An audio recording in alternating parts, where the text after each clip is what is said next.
ஒரு மகிழ்ச்சியான செய்தி. இதயம் நல்லெண்ணெயின் விலை லிட்டருக்கு ரூபாய் 105 குறைஞ்சிருக்கு. செப்டம்பர் 2023ல 1 லிட்டர் இதயம் நல்லெண்ணெயின் அதிகபட்ச விலை ரூபாய் 503. ஆனா இப்ப 1 லிட்டர் இதயம் நல்லெண்ணெயின் விலை ரூபாய் 398 மட்டும்தான் தமிழ்நாட்டுல. அப்ப இனிமே எல்லாரும் இதயம் நல்லெண்ணெய் வாங்கலாம் இல்ல? தமிழ்நாடு முதலமைச்சர் இன்றைக்கு சட்டமன்றத்தில் ஒரு 110 விதியின் கீழ் ஒரு அறிக்கையை வாசிச்சிருக்கிறாங்க.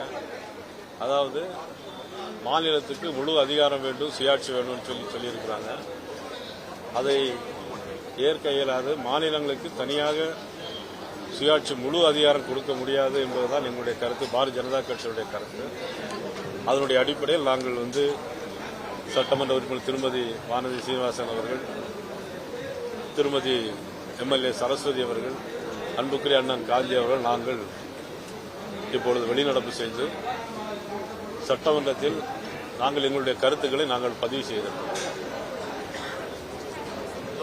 மாநில அரசுடைய உரிமைகள் எல்லாம் பறிக்கப்படுகிறது, மீட்டெடுப்பதற்காக தான் இந்தியாவில் எல்லா மாநிலங்களும் சேர்த்து இது ஒரு தீர்மானத்தை நாங்கள் கொண்டு வந்திருக்கிறோம்.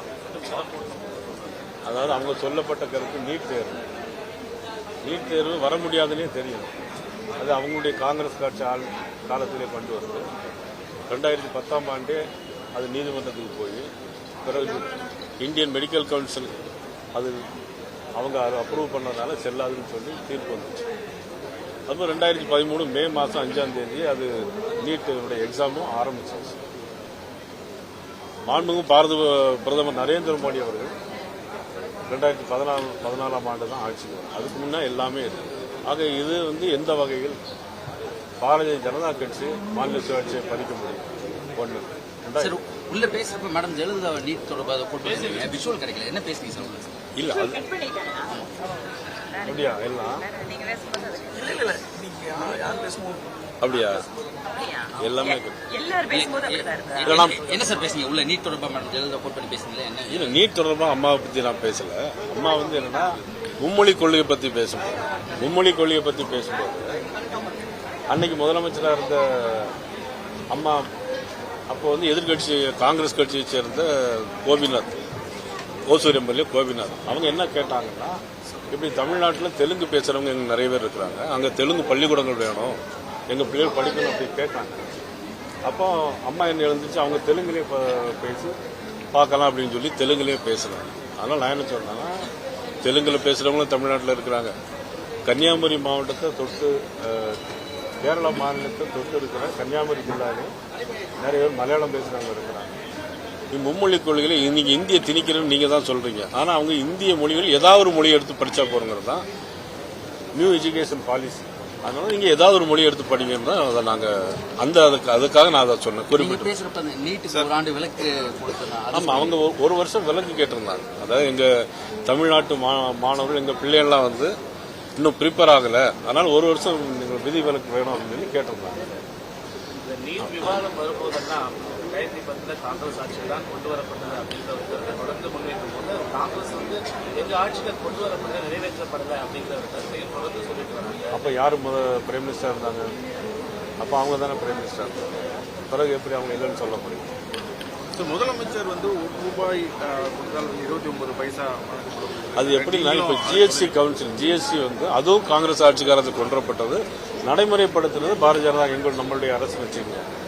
அதுல ஒரு 100 ரூபா இருக்குன்னா அதுல 50 ரூபா ஏற்கனவே மாநில அரசுக்கு போயிடுது.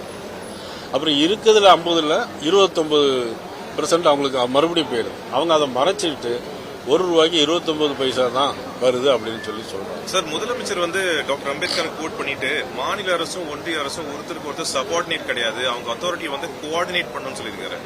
இன்னைக்கு பேசுறது இல்ல, அதாவது என்னன்னா, இவங்க மாநிலங்களை பிரிக்கணும் அப்படிங்கிற பிரிவினைவாதத்துக்கு தான் இவங்க தோன்றாங்களே தவிர, நீங்க இந்திய அரசு ஒற்றுமையா இருக்கணும், இந்திய நாடு வல்லரசு நாடாங்கிற எண்ணம் இவங்களுக்கு இல்லை. இப்பொழுது முதலமைச்சர் என்ன பண்ண நினைக்கிறாங்கன்னா, தனி தமிழ்நாடு வேணும், தனி கொடி வேணும் அப்படின்னு ஏற்கனவே முன்னாடி ஒரு முன்மொழிஞ்சதை இப்ப அவங்க நினைக்கிறாங்க. இது நம்ம நாடு வல்லரசா நாடு மாறணும்னா எல்லா மாநிலங்களும் ஒன்னா தான் இருக்கணும்.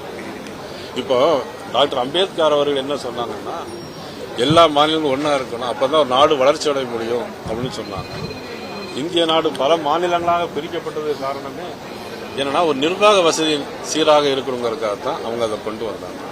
பட் இவங்க இன்னைக்கு ஆளுங்கட்சியா இருக்கிறதுனால, அதுவும் மட்டுமல்ல இப்பொழுது இன்னும் ஓராண்டு தான் தேர்தலுக்கு இருக்கு. ஆக தேர்தலை முன்னிறுத்தி ஏதாவது ஒரு தீர்மானம் ஏதாவது கொண்டு வரணும்னு அவங்க நினைச்சிட்டு இருக்கிறாங்க. அது உண்மையிலேயே மக்களுக்கு விரோதமானது, இந்த தேசத்திற்கு விரோதமானது, வருங்கால நாட்டிற்கு நமக்கு அது மிக விரோதமான ஒரு செயல். அதனால மக்கள் இதை சிந்தித்து சீர்தூக்கி பார்த்து வரக்கூடிய தேர்தலில் அவங்க நிச்சயமா தேசிய ஜனநாயக கூட்டணி வாக்களிக்க வேண்டும் என்று இந்த நேரத்தில் நான் கேட்டுக்கொள்வதோடு, பெண்களை பற்றி மிக மிக அவதூறாக பேசிட்டு இருக்கிறாங்க அமைச்சர் பொன்முடி அவங்க. இதை யாரும் பெரிதாக மீடியாக்கள்ல யாரும் காட்டுறதாக எனக்கு தெரியல. ஆனா மற்ற விஷயங்கள் எதா இருந்தாலும் அடிக்கடி திருப்பி திருப்பி போடுறீங்க, பிரேக்கிங் நியூஸ். பட் இதையும் கொஞ்சம் அடிக்கடி நீங்க எல்லாம் போட்டீங்கன்னா, நம்ம எல்லாருக்கும் தாய் ஒரு பெண், நம்ம எல்லாருக்கும் இப்ப எல்லாருக்கும் அவங்க வீட்டில் ஒரு மகன் இருக்காங்கன்னா அவங்க பெண்ணா இருப்பாங்க. அதையெல்லாம் சிந்திச்சு பார்த்து இப்படிப்பட்ட ஒரு சூழ்நிலையில் இப்படிப்பட்ட ஒரு அமைச்சர் இதை பேசியிருக்காரு அப்படிங்கிற உணர்வுல நீங்களும் இருக்கணும், பொதுமக்களும் சிந்திக்கணும்னு இந்த நேரத்தில் நான் கேட்டுக்கொள்கிறேன். பாஜகவினுடைய மாநில இதுல எங்களுடைய திருமதி வானதி சீனிவாசன் அவர்கள் நாங்கள் எல்லாரும் சேர்ந்து ஒரு கவன ஈர்ப்பு தீர்மானம் கொடுத்திருக்கோம். இன்னைக்கு தான் கொடுத்திருக்கோம். அதையாவது எடுத்து அவங்க பண்றாங்களான்னு. இன்னொரு விஷயம், அமைச்சர் பேர் நீக்கணும்னு சொல்லி நாங்கள் கொடுத்துருக்கோம். யாரெல்லாம் பெண்களை பற்றி கேவலமா பேசுறாங்களோ, அதிமுக 3 அமைச்சர்கள் மேல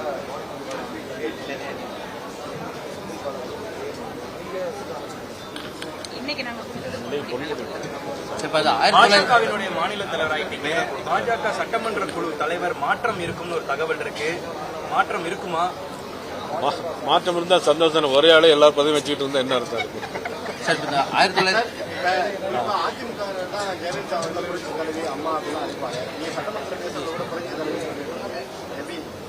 நான் அம்மான்னு தான் சொன்னேன். புரட்சி அம்மான்னு தான் சொன்னேன். புரட்சி தலைவன் சொன்னாலே போதுமானது, அம்மான்னு சொன்னா இன்னும் நல்லதுதான். சார், இந்த 1960 காலகட்டங்களிலே போடப்பட்டதையே மீண்டும் இப்ப கொண்டு வந்து போட்டு 2 ஆண்டு காலத்துக்கு பிறகுதான் முழுமையான அறிக்கை கையில் கிடைக்கும். ஆனா திமுக ஆட்சி காலம் இன்னொரு 9-11 மாதத்துக்குள்ள முடிய போகுது.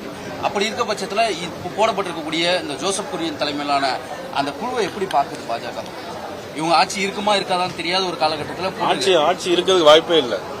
அவங்களுடைய ஆட்சி இருக்கிறதுக்கு வாய்ப்பே கிடையாது.